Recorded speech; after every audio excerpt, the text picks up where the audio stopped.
Mónica Macha, precandidata a diputada, la presentamos. Hoy, Mónica Macha, licenciada en Psicología por la Universidad de Buenos Aires, magíster en Epidemiología, Gestión y Políticas de Salud por la Universidad Nacional de Lanús, preside la Comisión de Mujeres y Diversidad de la Cámara de Diputados de la Nación, precandidata por el Frente de Todos para renovar su banca.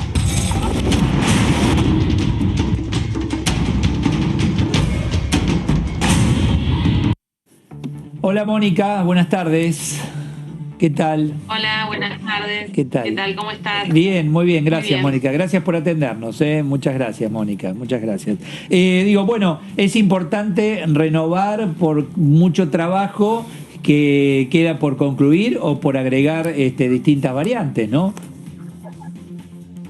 Las dos cosas, Las las dos dos cosas. La verdad es que nos han quedado muchos temas, muchos proyectos por trabajar, vinculados a la agenda feminista y transfeminista, especialmente, y en su articulación con temas de salud, con temas de educación, con temas de hábitat. Así que hay como un panorama bien amplio de proyectos que nos queda por trabajar, que ya están presentados en el Congreso, y por supuesto otros temas para poder profundizar, ¿no? Para poder abordar en lo que viene en el futuro, digamos, en temas que creo que son parte también de una agenda transfeminista, de una agenda además que tiene una articulación con la perspectiva ambiental, y bueno, y con la salud, con la idea también de transformación en términos de salud. Así que sí, hay con proyectos. Más allá del trabajo que llevan adelante ustedes en lo particular y el espacio, etcétera,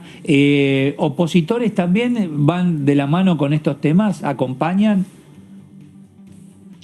A veces sí, a veces hemos construido, y creo que interrupción voluntaria del embarazo y cupo laboral travesti trans son dos ejemplos de esa articulación, donde pudimos consolidar un modo de trabajo con diputadas de otros espacios políticos, especialmente de la oposición, y bueno, y hemos logrado en esa línea de trabajo hemos logrado la sanción de leyes muy importantes para la Argentina, importantes, transformadoras, históricas. Así que ahí hay una línea de trabajo posible, que por supuesto hay momentos donde eso lo podemos hacer y hay momentos donde la agenda transfeminista entra en tensión con la agenda partidaria, y bueno, y ahí también son parte de las construcciones políticas y de los contextos en los que trabajamos y militamos. Por ejemplo, ¿qué tal, diputada Débora Urrieta? ¿Qué temas se ponen en tensión por cuestiones partidarias y género? Y por ejemplo, a ver, tal vez no estamos hablando, sí, estamos hablando de un proyecto. Nosotras, como mujeres diputadas del Frente de Todos, Todas y Todes, presentamos hace pocos días el proyecto pidiendo una sanción disciplinaria para el diputado Fernando Iglesias por sus tweets, por su modo de referirse, en este caso puntual a Florencia Peña, pero en los fundamentos nosotras logramos también ubicar otras situaciones donde hay antecedentes, no es un hecho aislado ni puntual, sino que tiene que ver con un modo de manejarse en la vida. Ya ni siquiera es que tenga que ver como diputado. El que sea diputado le da, un plus. Lo ponen para mí en una situación más grave todavía. Pero bueno, y ahí nosotras lo armamos, lo llevamos adelante.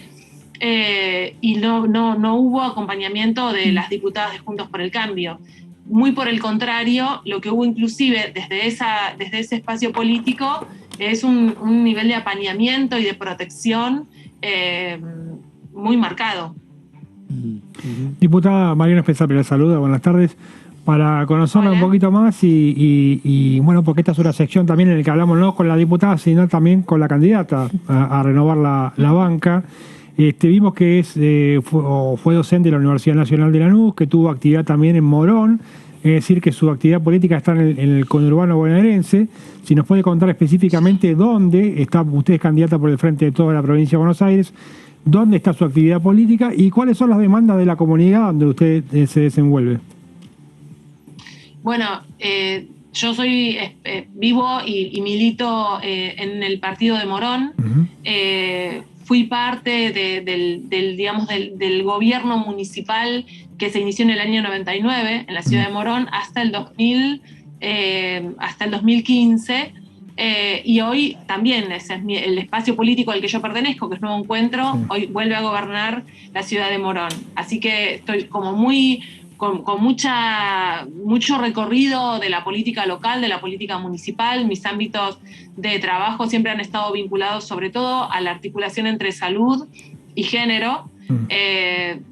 Por una cuestión de formación tengo más que ver con el campo sanitario, con el campo de la salud mental comunitaria, con la idea y la posibilidad de llevar adelante proyectos vinculados a estos espacios, y después, o sea, a partir del año 2004, con una fuerte impronta feminista en ese momento, transfeminista digo hoy, donde pudimos articular muchísimas políticas públicas desde esa perspectiva, ¿no? Salud y géneros. Así que esos son como los temas tal vez en los que más trabajé, hasta empezar después con la actividad legislativa, ¿no? Que de todos modos, todas las cosas que fui haciendo en Morón, todas las responsabilidades que tuve en Morón, me han permitido construir también una mirada muy vinculada a la acción, y a la hora de llevar adelante proyectos, bueno, busco que esos proyectos, además de tener una base de sustentación social, de organizaciones y demás, bueno, tengo como muy, muy incorporada la perspectiva de la gestión local. Entonces, puedo tal vez, tengo una forma de mirar la realidad a partir de esa posibilidad de que las cosas que trabajemos y discutamos en el Congreso se puedan enraizar, o sea, puedan realmente llevarse adelante, y esa posibilidad y esa mirada a mí la pude construir a partir del trabajo en la gestión local. Ahora, el tema salud... Digo, que no sean proyectos abstractos, sino que realmente se puedan concretar. Claro. El tema salud, nadie imaginaba una pandemia, honestamente, cuando usted estaba allí a pleno ahí en la zona de base, nadie lo imaginaba. ¿Qué pasó a partir de la pandemia en las bases? ¿Se mostró aún más las necesidades y a trabajar justamente para solucionarlas? Salud. Sí, totalmente. Yo creo que una primer certidumbre, una primer construcción que se hizo en ese momento, recuerdo la primera reunión que tuvimos en Morón a partir del avance de la pandemia en nuestro territorio, y la necesidad de rápidamente construir espacios para la atención de las personas por las cuales empezaba a circular el virus, pero también los espacios de aislamiento, toda de algún modo una arquitectura para poder proteger a las personas de este distrito, y creo que claramente nos sorprendió, nos llevó a pensar herramientas de gestión. Nosotros teníamos a favor que estábamos reasumiendo el gobierno local después de 4 años de macrismo, pero con muchísima experiencia, porque hemos tenido 16 años de gobierno anterior. Entonces, el conocimiento de la cosa pública, de las posibilidades que tiene el gobierno local, las posibilidades de articular con Provincia de Buenos Aires, ahora con Axel y demás, son todas herramientas que ya estaban en nuestro conocimiento y en nuestro modo de hacer. Pero claramente la pandemia entonces demuestra la necesidad de un Estado fuerte, la necesidad de contar con un sistema sanitario articulado y fuerte, las desigualdades que arrastramos históricamente y que son un replanteo, yo creo, para toda la sociedad, por supuesto con más responsabilidad en quienes tenemos la tarea de gobernar o de legislar, que tenemos una función en el Estado, pero creo que es también una discusión que va más allá inclusive, ¿no? Que es decir, pensar de qué modo queremos vivir y qué cuestiones, qué tipo de desigualdades no podemos sostener más socialmente, y que eso implica un replanteo de nuestros modos de producir, de nuestros modos de distribuir o no distribuir la riqueza. Bueno, creo que ahí entran muchísimos puntos para analizar. Pregunta. En los últimos días se puso la lupa sobre la ley de salud mental a partir del caso del músico Chano de ahora ya no más banda Tan Biónica. Quería saber si usted coincide con esto de que se necesitaría tratar una nueva ley aquí en el Congreso, qué fallas tiene la ley actual, cuál es su postura respecto de esa ley puntualmente.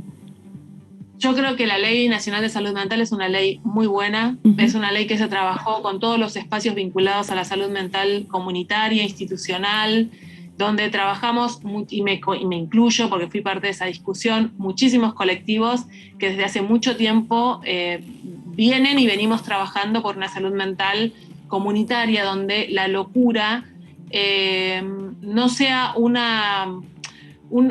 espacio o un lugar que se piense solamente en el neuropsiquiátrico como respuesta, que además ya demostró que no lo es de ningún modo, porque lo que genera es, en todo caso, más exclusión para las personas que tienen padecimiento mental. Es una ley que además plantea algunas cuestiones vinculadas a poder trabajar con quien tiene padecimiento mental, no en el momento del brote o de la crisis, sino previamente, sino en otro momento, cuando esa persona está estabilizada, poder trabajar sobre qué acciones seguir cuando esa descompensación se produce.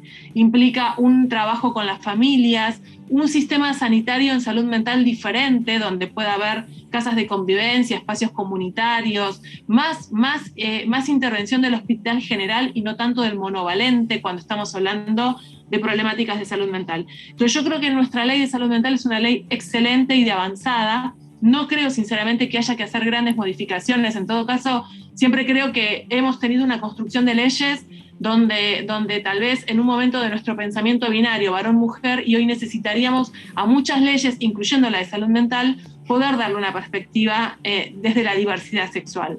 Pero no más que eso, digo, la verdad es que creo que es una ley muy buena y creo que el problema central que tenemos en nuestro país no es un problema de la ley, sino de la implementación, de la inversión que hay en todos los sistemas, no solamente en el nacional, en los sistemas provinciales de salud mental, en los sistemas municipales de salud mental, para poder abordar las problemáticas vinculadas a ese campo del conocimiento y de la acción, y entonces proteger a las personas que tienen descompensaciones. A ver, por esa falta de integración, Mónica, es donde la familia, incluso la mamá de Chano, dijo, por nosotros, pero fundamentalmente por todas las familias que sufren lo que sufrimos nosotros, de lograr la atención. Si no sos privado, si no tenés dinero para poder llevar un tratamiento, es muy difícil. Hay excepciones, pero muy poco donde puedas llevar al familiar o a quien sea a tratar. El único que puede decir yo voy al tratamiento es el propio paciente, tengo entendido, usted me corrige si no es así, y no la familia o algún ser querido que lo quiera llevar a... Lo que contempla la ley es que ya no se puedan hacer como se hizo durante mucho tiempo, definir una internación en un neuropsiquiátrico por tiempo indeterminado. Ajá. Esto, no sé si ustedes han tenido la oportunidad, pero cuando uno recorre los neuropsiquiátricos te encontrás con personas que tienen toda una vida de internación y eso no tiene nada que ver con un tratamiento. Eso es un lugar de exclusión y de depósito de personas. Entonces, nosotros necesitamos una acción mucho más activa frente a las problemáticas vinculadas a la salud mental y dispositivos comunitarios. Necesitamos mucha inversión en estos temas para trabajar cuando la persona sale de una descompensación y necesita determinados espacios para poder, no solamente los espacios individuales, también los espacios grupales, los espacios comunitarios, para poder promover proyectos, para poder tener un lugar donde tramitar ese padecimiento psíquico. También necesitamos inversión cuando hablamos de la emergencia psiquiátrica. Una emergencia psiquiátrica que ni siquiera los privados hoy están en condiciones de garantizar. Porque eso significa que cuando una persona llama a un número porque hay una descompensación o un brote psicótico, quienes llegan ahí no tiene que ser un policía nunca jamás, tiene que ser un espacio de emergencia psiquiátrica que saben perfectamente cómo manejarse con una persona que tiene una excitación psicomotriz o que pueda estar un poco más violenta. Digo, son todas cuestiones que desde la salud mental ya se saben, ya hay como anticipación. Entonces, lo que no puede pasar es que frente a una persona que tiene un brote psicótico, quien aparezca en escena sea un policía. Eso no puede pasar. Junto a los médicos. Pero eso no es un problema de la ley, es un problema de invertir en políticas de salud mental. Claro. En algunos casos los propios profesionales médicos lo piden para que lo protejan cuando llegan al lugar. Puede ser. Puede ser, pero el tema es que si nosotros contamos con una ambulancia psiquiátrica que además tiene características distintas que una ambulancia para otro tipo de patologías, Claro. si contamos con un equipo de personas que puedan estar para contener a una persona, no hace falta una respuesta tan represiva como un policía actuando en esa situación. Diputada, le pregunto... Sí, complete. Del mismo modo que pienso que necesitamos una revisión profunda sobre los tratamientos que tenemos a disposición cuando estamos hablando de adicciones. Ese es un agujero bien importante en nuestro sistema sanitario. Pero hay prácticas que están probadas, que son importantes y son eficaces. Eso requiere inversión y una mirada, un corpus político, profesional, filosófico sobre estos temas e inversión en distintos dispositivos.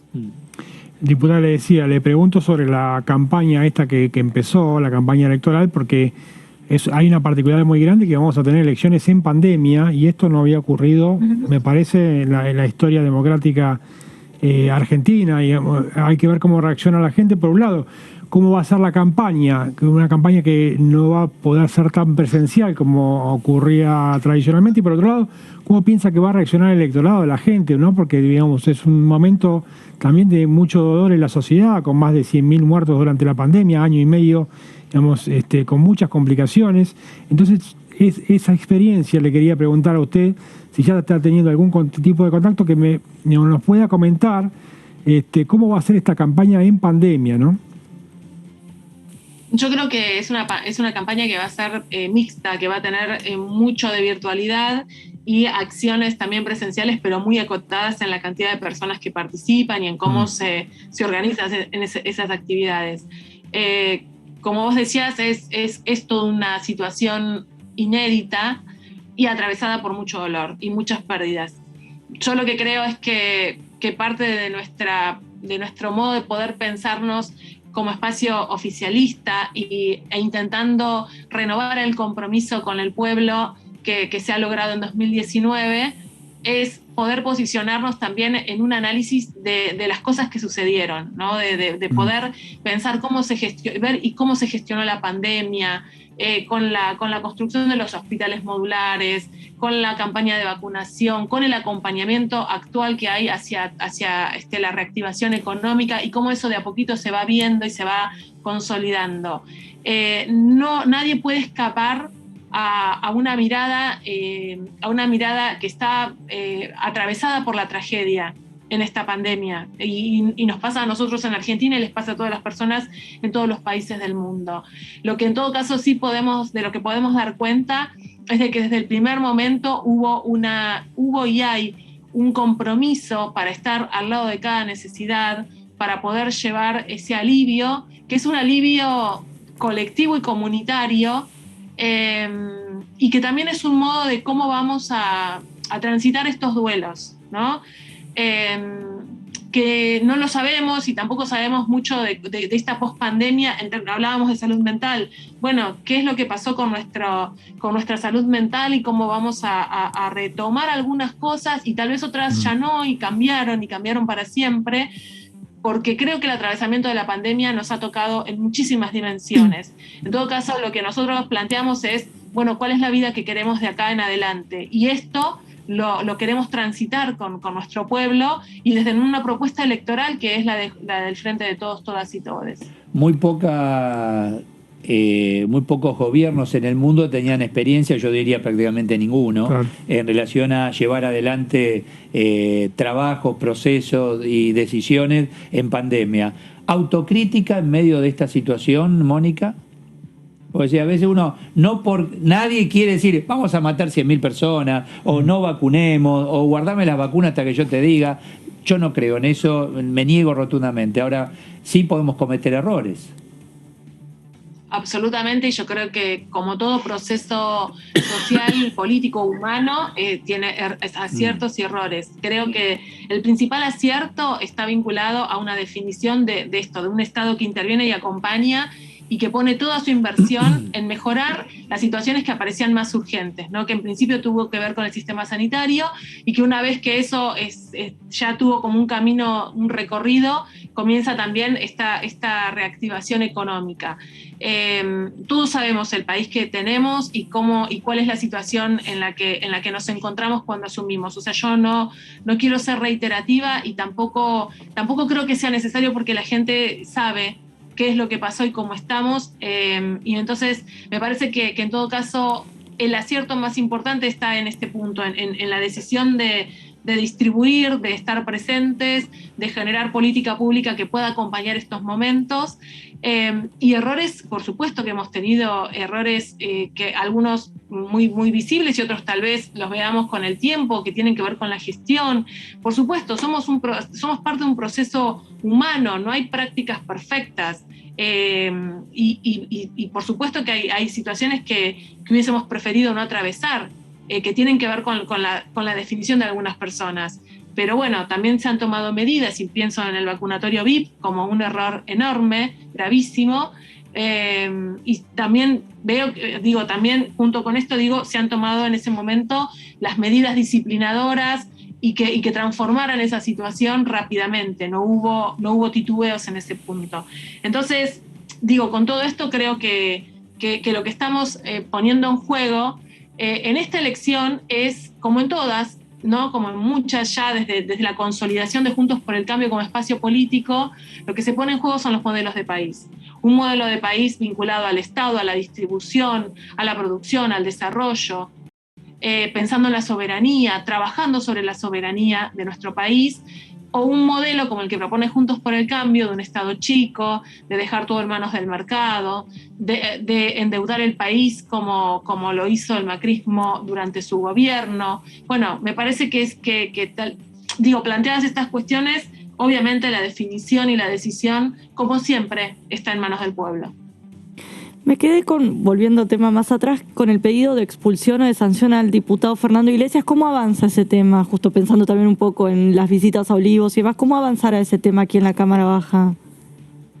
Bueno, por un lado la presentación del proyecto, y ahora lo que sigue es el tratamiento en comisión y todo lo que significa la tarea legislativa. Eso nosotras, por supuesto, estamos tratando de poder lograr ese tratamiento, pero entendiendo también que son tiempos que implican un camino legislativo, lo cual no impide que, si hubiese otro tipo de definiciones, se pueda también poner esto como un tema de agenda más urgente, pero bueno, ahí habrá que ver cómo se desarrolla. En principio el proyecto está presentado y estamos esperando su tratamiento en la comisión que corresponde.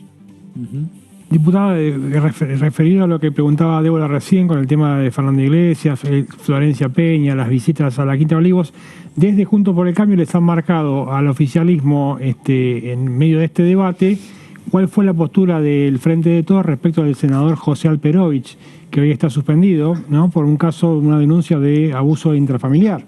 ¿Qué ha sucedido? ¿Cuál es la postura que tienen ustedes respecto de este caso?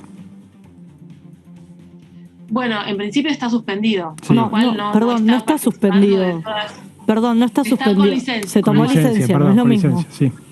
Se tomó una licencia, y está en esas condiciones. Yo creo que hay que avanzar fuertemente con esa situación, y en términos, te diría, más personales, porque yo no puedo hablar en esto en nombre del bloque, pero sí en nombre de mí misma, y es obviamente que yo le creo a la persona que hace la denuncia, eso claro. Desde ya, no tengo ninguna duda.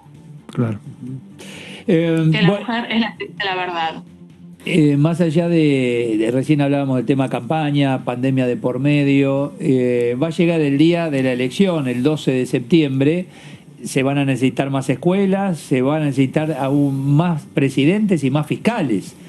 Todo un trabajo previo también que se va a diferenciar de elecciones anteriores, y con un padrón 7% mayor que las elecciones presidenciales del 2019. Uh-huh. Sí, en ese punto todo el espacio al Frente de Todos, Todas y Todes ya comenzó como es habitual con la campaña de formación de fiscales, con la necesidad obviamente de cumplir todos los protocolos y de resguardar cada voto. Así que esa es la tarea que junto, digo, como una tarea fundamental de la campaña, que por supuesto ya está en plena organización. Y aquellos que, a ver si lo confirmamos, ¿no? Que tengan obviamente COVID, pero a su vez aquellos que sean contacto estrecho, están exceptuados de votar ese día. Claro, entiendo que sí, y entiendo que es también esto, tener en cuenta los protocolos que tuvimos todo este tiempo de pandemia para evitar contagios. Eso como una regla general para cualquier persona que esté con síntomas o que sea contacto estrecho, y mucho más en un contexto de un día de elecciones donde hay más movimiento, donde hay más gente en la calle, o sea, mucho más hay que poder resguardar y evitar los contagios. Sumado en ese 7% que supera a la cantidad de votantes del 2019, hay una gran cantidad de jóvenes, lógicamente, ¿no? Tenemos nuevas generaciones. ¿Eso también se nota en aquellos que se postulan para? No entiendo. Representando ¿Cómo? a ese grupo joven, digo, ¿hay una renovación en la Cámara, tanto en la Cámara baja como alta?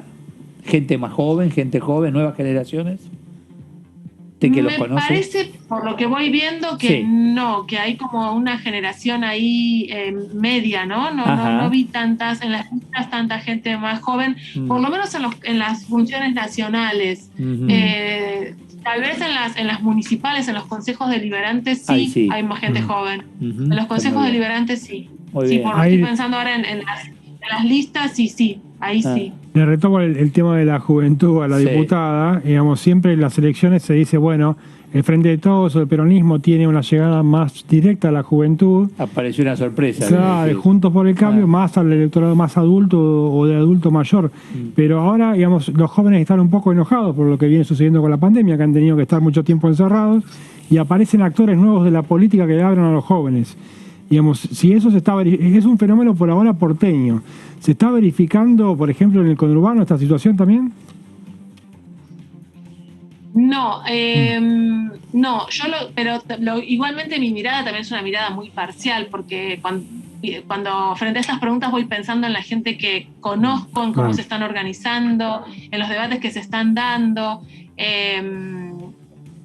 y en realidad no deja de ser parcial, ¿no? Pero yo lo que creo es que hay como una mirada muy, muy concreta sobre lo que han significado las políticas que vienen, arrancando desde Néstor y Cristina, también en relación a las políticas orientadas hacia la juventud, a la participación, más allá de que los jóvenes y jóvenes no estén en las listas nacionales, pero sí en las locales.